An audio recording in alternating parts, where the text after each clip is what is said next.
Don't understand people who say they lack motivation in life, because I'll make this extremely clear. If you're not pushing and striving for something, life is so mundane. I've always had this problem with literal crippling perpetual boredom. I was bored. I had no money. I'm carrying boxes of ice. I'm a smart guy. I'm not playing chess anymore, right? I'm 34 now, so this is quite a few years ago. It's before the internet, before Facebook was all big and nothing. What do you do with your life? What's there to do? I thought I need to do something which drains me so that I can go to sleep at night without frustration. And if I kickbox, if I run 3 miles to the gym and then fight for 3 hours and run 3 miles home, at least I can sleep. I literally couldn't sleep. I wouldn't say it's ADHD, but I was just frustrated. And then on top of that, I've always had this huge frustration in regards to money, even though I was poor. I'd grow up around a bunch of other poor kids and we'd be walking to school or walking to college and a Ferrari would drive past and they'd go, "Oh, cool, Ferrari." And I'd say, "Doesn't that annoy you?" And they're like, "What do you mean?" And I'd be like, "He knows, he's hacked the matrix. Don't you see? How does he have 400 grand for a car? He knows something we don't know. Well, aren't you annoyed that there's people out there living a lifestyle that we can't ever aspire to? We're never gonna work in a job and pull this off. Doesn't this bother you?" And they all be like, "No." But me, I was always angry. I was always angry, not angry in a go to jail way, but just I was angry. I was like, something isn't right, something doesn't add up. So kickboxing was my answer. I just started kicking people's ass and I just felt a little bit better. That was kind of how it worked. At what point did you realize you were like world class at this? So when my first day in the gym, I walk in, my coach, it was 4 Bosnian men. I was a child. It was 4 Bosnian men in this tiny little terrible gym. It was not like a commercial gym or a commercial class. And he said, "Can you fight?" And I said, "Yeah, I've done karate for a few years." That I got knocked clean out on my first day, of course.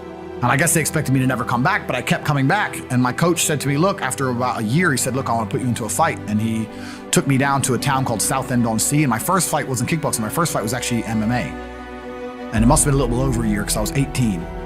And I was fighting a 24-year-old security doorman. And being a stupid American, I thought pounds and kilos were the same because I weighed in at like 82 pounds. He weighed in at like 90. No, I weighed in at 82 kilo. He weighed in at 90 kilo, which is an 8 kilo difference, which is almost like 20 pounds. And I was like to my coach, "Is that a big difference?" He's like, no, don't worry about it. I was like, okay. But thinking back, a 20-pound difference, a big difference in fighting, right? And I got in there and I won. I didn't win necessarily through skill, but I just kept going and I just outgassed him. And towards the end, I'm just on top of him, just punch him in the face, right? And I'm only 18 years old. So from there, my coach was like, "Okay, you have some potential." And for a long time, I believed it was my only way out because like once again, before the internet and stuff, I'm going to college, I finished college. I don't believe in university because I'm too smart to get in debt for formal education. I'm too smart for that job. So I finished college. I'm working these sales jobs. I was always a good salesman. So I'm working sales jobs. I'm bringing in, $3,000, $4,000 a month, whatever. But I thought my only way to get rich is fighting. I couldn't think of another way to get rich. And I didn't fight only to get rich, but I saw light at the end of the tunnel. So that's all I wanted to do was just fight. And so at what point do you go fight for the first world championship? So I fight for my first ever world championship on 2 days' notice. So I'm in Slovakia. There was a town. I'm going to tell everyone now on this podcast. I'm going to give the secret away. If you're bored right now, if you're watching this on the internet, load up Google Maps, right? And there's a town called Košice, Kosice. And it's on the opposite end of Slovakia to Bratislava. So Bratislava is the capital, and then you have Košice on the other side. It's 4.5 hours drive from Bratislava. It's about 4 hours drive from Warsaw and about 4 hours drive from Budapest. It's in the middle of nowhere. But all the villages and all the towns, everyone around this little town, every hot girl within about 400 square kilometers lived in this town. Because there was nowhere else to go, right? And they were all there. And when I was going there, this is pre-EU, they didn't have the euro. And me and Tristan used to go there on holiday because we would clean up.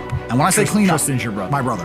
And when I say clean up, I don't mean clean up like you clean up on holiday with some in Mexico. I mean clean up with 10s, like supermodels. It was unbelievable. And a beer is like 30 cents. And we're the only men there who speaks English. So I was in Košice, and then I got a phone call from Amir saying you have a world title fight in 2 days. I was literally drunk at the time. And Who's Amir? Amir's my coach, sorry. Okay. He's a Bosnian Muslim. He fought in the Yugoslav conflict. Got shot 6 times, didn't die. That's Amir, right? So he's still like a father to me today. And I must have been crazy. I was like, okay. I can't explain, and I want to say this in a way where it's truly understood.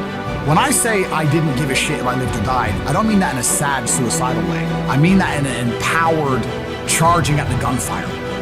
Back then, I didn't think I had anything that really made me really give a shit about living. Not in a do-do-do sad way, just in a let's go out in a blaze of glory then. I'm not rich. I don't have nothing. I'm just banging girls in Slovakia. Well, who is this guy? So it was against the French world champion, Jean-Luc Benoit was his name. And the opponent pulled out and they needed a guy on 2 days' notice. And I had to lose 6 kilos, which is around 13 or 14 pounds in 2 days. So is that easy or hard? That's hard, bro. 13 pounds in 2 days is a long weight to lose. So I just stopped eating, stopped drinking, sitting in saunas, spitting all the water, just dying. Finally made weight, went to France, fought him 12 rounds, my first ever 12-round fight as well, fought him. And they gave the decision to him, but I was wrong. I beat him.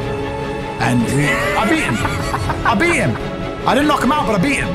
And is this one of the 4 world championships, or this is the 5th? No, yeah. Well, it should be, yeah. But the tape was so convincing. The tape was actually sent off to the ISKA, the fighting organization, and they demanded a rematch.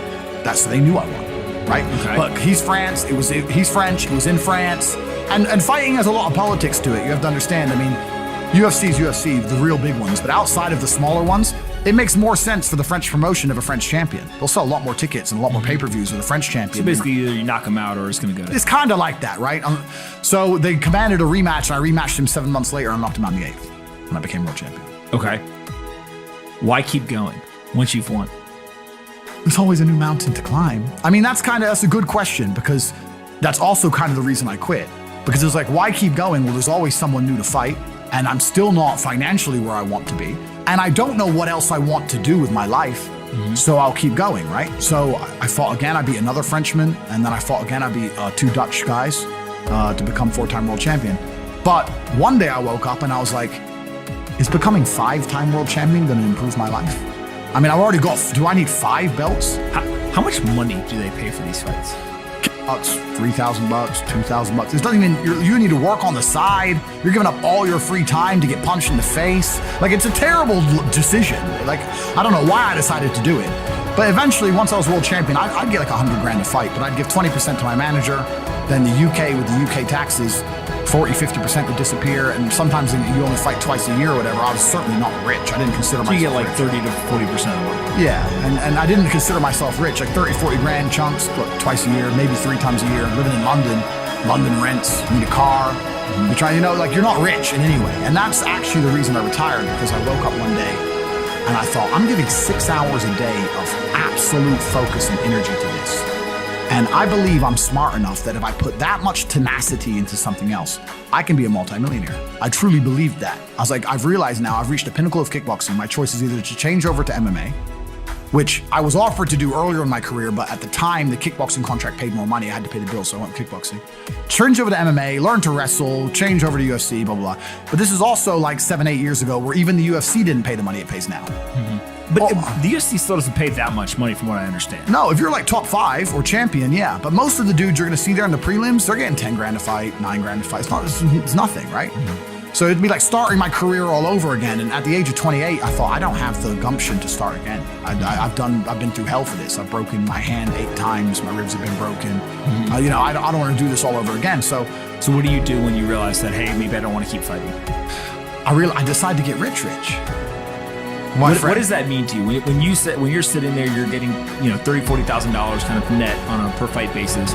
Is rich to you like, hey, I want a couple $100,000, $1 million, $20 million, $1 billion? I wanted 30 or 40,000 every month. 30 or 40,000 every month, so about $500,000 a year. Yeah. I thought if I had that much money, I could do whatever I want. Okay. That's what I decided. So what's step 1 that you do? So step 1 is, maybe that's how we ended up here together, my friend. Step 1 is, decided to be very logical about it. Chess player, right? So I was like, I want money. What is money?